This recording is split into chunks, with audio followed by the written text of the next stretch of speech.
उडी मारली, कोणाची कोणाला मेळ राहिला, सगळे अस्ताव्यस्तच झाली. मग काहीच्या राजकारणात लोकांचा विश्वासच उडाला. किती विरोधात बोलत होते 3 महिन्यापूर्वी म्हणून, दिवसा एक झाली. अरे करते मेले ना इकडं, त्यांना कळा ना आता कुणीकडे जावं. राजकारणी लोकांकडून एकच गोष्ट शिकण्यासारखी, कुणी किती बोललं तरी विसरून कसं जायचं हे राजकीय लोकांकडून शिकावं. अजिबात ध्यानात ठेवीत नाहीत माझा. लाख लाख लोकांच्या सभेमध्ये ह्यांनी उघड उघड एकमेकाच्या विरोधात बोलतात, पण आता हातात हात घालून फिरत होते. काय त्यांची मेंटॅलिटी असेल. तरुण पोरं सोरं नीट ऐका, त्यांच्याकडून एवढंच शिका की विसरून कसं जायचं. आणि तुम्ही एखादा शब्द लावून धरता, तेव्हा मला असं बोललाय ना, मी बघतोच त्याच्याकडे, तू मूर्ख बघू नको काय नको, विसरून जाऊन त्याच्या खांद्या भात टाक. त्यांच्याकडून तेवढं तरी शिका, बाकीचं नाही काय शिकण्यासारखं. सगळी अवघड परिस्थिती झाली माझ्यावर. सध्या एकच प्रमाण फिट होतंय जनाबाईचं, धुंद झाला तुझा दरबार. सध्या दरबार धुंद आहे माझा.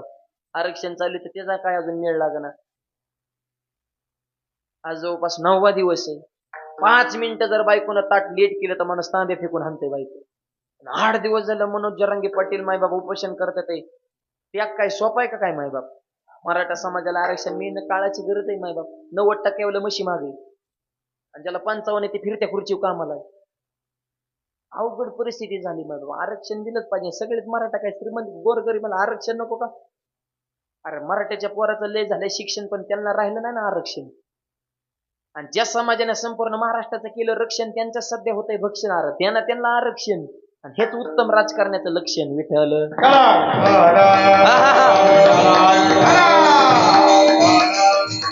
सगळी अवघड परिस्थिती झाली मायबाप. अस्ताव्यस्त आहे. नीती धर्म आचार विचार काय राहिला नाही. जपानमध्ये चोर पकडा मशीन एका तासात 500 चोर सापडलं. चोर पकडा मशीन अमेरिकेत नेली, एका तासात 2000 चोर सापडलं. चोर पकडा मशीन भारतात अर्ध्या तासात मशीनच चोरीला गेली. म्हणजे चोराचा मिळाला मशीनच नेलं. सगळ्या लाभाडीचा धंदा फसवा फसवी चालू. बाजार भरला, बाजारात एक जण माशा मारायची पावडर काय बसली, 2 रुपयालाच पुढे माशा मारायची पावडर. जी लोक धावली म्हणतात मारण्याच्या पुढे खापल्या, माशा मारायची पावडर, माशा मारायची 2 रुपयाला पुढे मारण्याची लोक. एक जण हुशार आता, मला पुढे सोडूनच बघतो. मला काय दुकानदार म्हणले पुढे सोडू नको, माशा कुठल्या मारायच्या घरच्या, तिथं सोड म्हणलं, इथं पावर कमी होत. मला तुझं बी खरं. गेलं जेवायला घरी बसलं, बायकोला मला पावडर सोड. पुडी सोडली, त्याच्यात पावडरच नव्हती, कागदाची चिठ्ठी होती. त्या चिठ्ठी पेनाने लिहिलं होतं, उजव्या हाताने जेवण करा, डाव्या हाताने माशा हाना. आता काय माशा मारायची पावडर म्हणजे नुसता लाबाडीचाच धंदा नाही राव. हे सध्या असं झाले, खऱ्याला किंमत राहिली नाही राव. खऱ्याला गोळी, खोट्याला पुरणपोळी, खरं खात कटकाळी, गरीबाची फाटली झुळी, उसाला येण्या टोळी. तरुण पोरांना आई बाप्पी नको वाटत. कलियुगामध्ये रागवला मिळाली महिना महिना त्याच्या ध्यानातूनच जाईना. अरे म्हणतो नका का ध्यानातून जाईना, पण आई बाबाची करू नको ना जाईना. कलियुगातला पोरगा आई बाबाकडे पाहिजे डुकून, सासऱ्याला राम राम घालतो वाकून, सासूबाच्या पुढे काम करतो झुकून झुकून, आणि मिवणीला हुरडा देतो फुकून फुकून. हुरडा देतो मिवणीला, आणि बोंड बोंड देतो बहिणीला. बहीण पगली बोंडानं, ह्याला धरलं पाहिजे गणपतीच्या सोंडानं, हांड पाहिजे खोऱ्याच्या दांड्यानं. आईला लावतो कामाला, सासूला नेतो चारी धामाला, कवा आनंद होईल प्रभू रामाला. विठ्ठल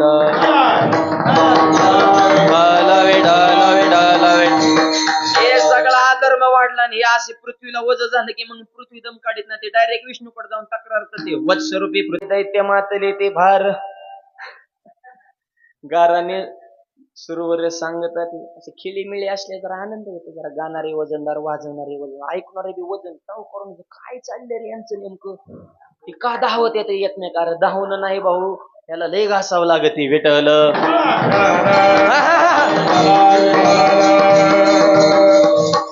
अवतार घ्या. नुसतं जग निर्माण करून दिलंय, पण ती कशी वागतात आहे जरा टाका नजर. भगवान श्री विष्णूने अवतार घ्यायचं ठरवलं. श्रावण महिना, कृष्ण पक्ष, अष्टमी तिथी, बुधवार, रोहिणी नक्षत्र, आणि रात्री 12 वाजता बंदी शाळेमध्ये वसुदेव आणि देवकी मातेच्या पोटी भगवान प्रगट झाले. गोपाल कृष्ण भगवान आईच्या पोटी 8वा, अवतारात 8वा, जन्माला वय सुद्धा 8 वर्षाचं. आईच्या डोळ्यात पाणी आलं. झनी कंसाशी कळेल, माझ्या बाळाशी मारेल, सोडा सोडा मिठी, लपवा लपवा जग जेती. तुम्ही बाप आहे, तुमचं कर्तव्य आहे मुलाचं संरक्षण करणं. अरे म्हणले बंदी शाळेत आहे, उचला तर खरं. उचलीला कमळापती, बाईची बंधने कळते. देव म्हणले ही तर ठेवू नका, कुठं न्या. पण एवढं सोपं नाही ना. यमुना नदी पार करून जायचं. भगवंतांना नदीला दर्शन दिलं. आई साहेबांचं दर्शन देऊन भगवंत पलीकडे गेले. नंदबाच्या वाड्यामध्ये मुलीला उच्चेला, मुलाला ठेवलं. वसुदेवजी महागाराले पाहता 4 वाजता नंदबाच्या वाड्यात एक दासी आली. साजीर गुजीर रूपवान गुलवान कुलवान शिलवान मनमोहक बालक त्या दासीनं पाहिलं. त्या गवळणीनं अख्ख्या गोकुळामध्ये वार्ता पसरवली. काय म्हणती गवळ? आणि गाजावाजा कोणाचा चालू आहे? यालाच म्हणायचं नवल केवडे केवडे न कळे कानोबाचे. मग सरळ वागल ते कृष्ण कस काय होऊ शकतो? जो वाकडा वागल तेच कृष्ण, सरळ वागल ते राम. राम शब्द बी बघा, राम तक तक नाही, दगदग नाही, वाडावड नाही, जोडाजोड नाही, फोडाफोड नाही, सरळ राम असं कसं जीवाला असं. कृष्ण शब्द बी बघा, असं गाडीचा टाटर हल्ल्यावर कृष्ण मेंदू पर्यंत ताण गेला पाहिजे. म्हणजे ते वाकडाच आहे, कायम सरळ नाहीच. आणि मग सरळ वागल ते जन्म या काय नाही दिला आणि गाजावाजा दुसऱ्याचा चालू. न कळे कानोबाचे कोडे, हे तर कृष्णाचं खरी लीला आहे मायबाप. काय त्या गोकुळात आनंद मायबाप. सडा काय, रांगोळ्या काय, दाराला तोरण काय, आनंदल्या नरनारी बाळ कृष्ण नंदागरी गुडिया तोरणे करते कथा गाती गाणी सगळा जल्लोष नसता गोकुळात. गोकुळात जल्लोष. मथुरेत मिटिंग कोस म्हणला एवढी फिल्डिंग लावून निसाटला कस काय.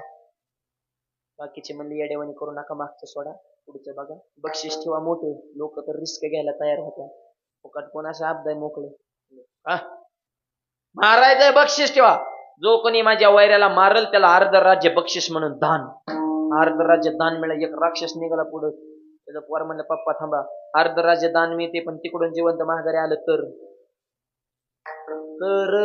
तरला ध्यानात ठेवा, नाही तर नाश्त्यावरीच जाता. तिकडे गेलेला येतच नव्हता. ते पॉवरफुल माणूस आहे. तरला बी किंमत. एका वाज कीर्तन गेलो 12 वाजले तरी काल्याचे कीर्तन सुरू आहे. बारका पोरग म्हणा सरपंचा घरी जा, गायक वादक बसले, त्यांना बोलून आणि ते पोरग आगा होतं. ते तिथं जर नसले तर अरे म्हणलं मी तिथनं चालू जा. आणि कुत्र असलं तर अरे म्हणलं कुत्र काय करते मला चावलं तर अरे म्हणलं नाही चावत. आणि दरवाजा लावला असला तर अरे उघड त्यांना माझं खोटं वाटलं तर म्हणलं हिथंच तुला तर असं मला तर कमी करायचं. अशी लहान मुलं विचित्र असतात, त्यांच्या संस्कार करणं ती शिक्षकांनीच समजलं घ्यायला. नाहीतर पोरांना मी तर भेटू त्यांना काय महाराजांनी फिराजन ते गप्पून बोलते. ते कीर्तनात काला करायचं मला बोलू नको. ते माझ्यावर धावला मला तुम्हीच बोलू नका. आता म्हणलं मला बोलायला तर गावाने बोलवले. मग एका प्रश्न उत्तर द्या मला विचारते. मला महाराज अशी कोणती गोष्ट ती पुढे आल्यावर महाग जात नाही. मला नाही येते. मला किती सोपं डिरी. आता काय डोकं लावं त्यांचं म्हणजे तिसरीकडेच डोकं चलतं म्हण पोरांचं. असे हुशार असते ते चतुर. लहान मुलं म्हणजे अवघड आहे मला. त्यांना सांभाळायचं म्हणजे एवढं सोपं नाही. मग ती पोरं म्हणलं पप्पा हो माग उंदरी कुठं मांजराच्या गळ्यात घंटी बांधू शकतो का? कृष्णाला निघाले मारायला, नाही जाऊ शकत. तो माग लेडीज पुढे आले पुतना मी मारते कृष्ण. महिलांमध्ये पहिल्यांपासूनच धीर म्हणून तुम्हाला हाफ तिकीट केलंय. लिकेच्या गावाला जाय मोकळ्या झाल्या. मी मारते कृष्णाला. पुतना मावशी रूप बदलून आले. यशोदेला म्हणली मी कृष्णाची मावशी. ती म्हणे मला बहीण नाही. म्हणजे चुलताच नाही, चुलत बहीण कशी असतील माझी. म्हणजे मावशी नाही मी ती एकच आहे. म्हणजे मी गुरु मावशी. सध्या तसल्यांना बी लय पियाव फुटलं. गुरु मामा गुरु बहीण. सख्खी काय मेलेत का काय हीच कळा ना बा. गुरु बहीण गुरु भाऊन गुरु मामान. अरे सख्या आधी टिकवा गुरुबा ठेवा ना का. पण सख्यावर बी प्रेम करा ना. आता बहीण भावाचं प्रेम सुद्धा राहिलं नाही जमिनीला. मार्केट आल्यामुळे बहीण भावा दावा लावती. पैसे फेक मग सायलाय. काय पूर्वीच्या महिलांचं भावा प्रेम असायचं. संसार बघा किती चिकाटीनं करायच्या. तेलातलं पैसे काढायच्या, मिठातलं काढायच्या, हळदीतलं, जिरीतलं, मोहरीतलं, खाडकीतलं, खोबऱ्यातलं, नवऱ्याच्या खिशातलं पैसे हाणायच्या, गल्ला गोळा करायच्या, माहेरला जायच्या, साडी घ्यायच्या, नाक्का गावाला सांगायच्या माझ्या भावानं साडी घेतली आणि त्याला भिड्या वडाय मिळाला. तुम्हाला साड्या घ्या मोकळाय का. तिकडून माघार आल्या परत नवऱ्याला साडी दाखवते. रक्षाबंधनला भावाने घेतली. ते काय म्हणतात छान आहे यार तुझाच माल आहे. हे जुन्या माता मावल्यांचं लय भावा प्रेम होतं. आता बी आहे नाही असं नाही, पण जरा ठराविक ठिकाणी लागलंय फाटाफूट व्हायला. पण तसं करू नका. पैसा हा गौण विषय पण प्रेम टिकवा. विठ्ठल आग म्हणले मी गुरु मावशी ग. घुसली घरात पुतना. यशोदा गेली आत. कृष्ण लागला रडाय. घेतला मांडीवर. रक्त प्राशन केलं, दूध प्राशन केलं, विष प्राशन केलं, आवाडवे शरीराचे पुतना मारली. आणि गोकुळात चर्चा म्हणजे एवढी बारक पोरगण एवढी मोठी पुतना मारली. दिसाई बालक आहे, बाल नाही, अलौकिक असणारा भगवंत आहे. आणि मग सगळं काय गोकुळात परत आनंदी आनंद. तिकडं आनंद, तिकडं परत मिटिंग वर मिटिंग. काग बग रिटा मारिले बाळपणी अवघी दैत्यघानी बुडविली विटंबिला भट दिला पाठीवरी पाठ हळूहळू मोठे होऊ लागले रांगू लागले कसे रांगता